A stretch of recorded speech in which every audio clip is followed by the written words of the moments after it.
Introducing the all-new Italiano range of pizza. Pizza Ultimo. Pizza Hut. On to our developing story tonight. A day-long dragnet for the second of two brothers believed to be behind Monday's Boston bombings ended last night, with police capturing the suspect covered in blood and hiding in a boat in the backyard of a man who called 911 after becoming suspicious of activity on his property. The News First International Desk has been monitoring the events that unfolded since the bombing on Monday and the statewide manhunt that ended last night. Authorities exchanged gunfire with the second suspect in the Boston Marathon bombings last evening before taking him into custody. Video footage from the scene showed heavily armed officers from various law enforcement organizations descending on the location where suspect Dzhokhar Tsarnaev was found hiding in a boat.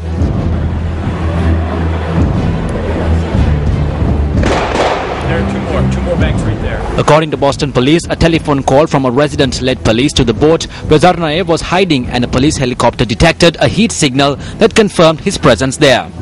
Tsarnaev is one of two brothers believed to have set off bombs made in pressure cookers and packed with ball bearings and nails at the finish line of the world-famous event, killing 3 people and injuring 176.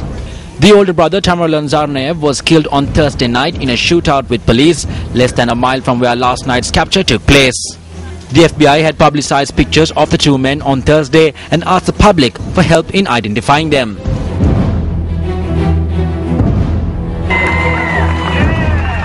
People cheered, waved and applauded in Watertown, Massachusetts after police captured the surviving suspect in the Boston Marathon bombings.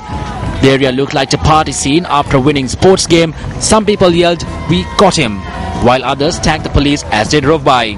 State police said that the suspect in the Boston bombing was in serious condition, bleeding, and taken to Massachusetts General Hospital.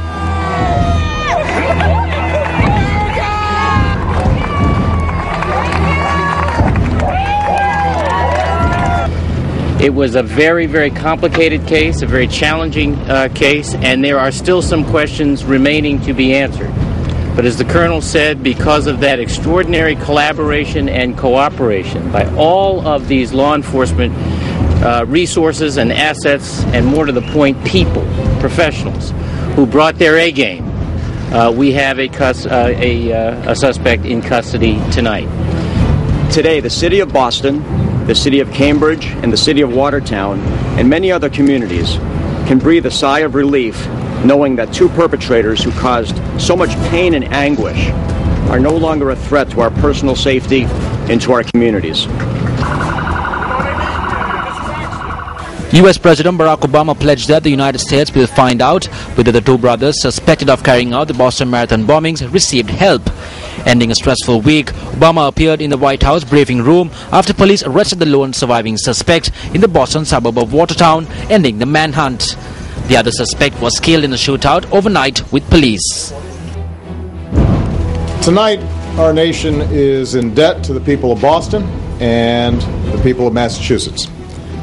After a vicious attack on their city, Bostonians responded with resolve and determination. They did their part as citizens and partners in this investigation. Obviously, tonight there are still many unanswered questions.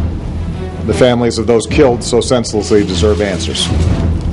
The wounded, some of whom now have to learn how to stand and walk and live again, deserve answers. And so I've instructed the FBI and the Department of Homeland Security and our intelligence community to continue to deploy all the necessary resources to support the investigation, to collect intelligence, and to protect our citizens. We will determine what happened. We will investigate any associations that these terrorists may have had, and we'll continue to do whatever we have to do to keep our people safe.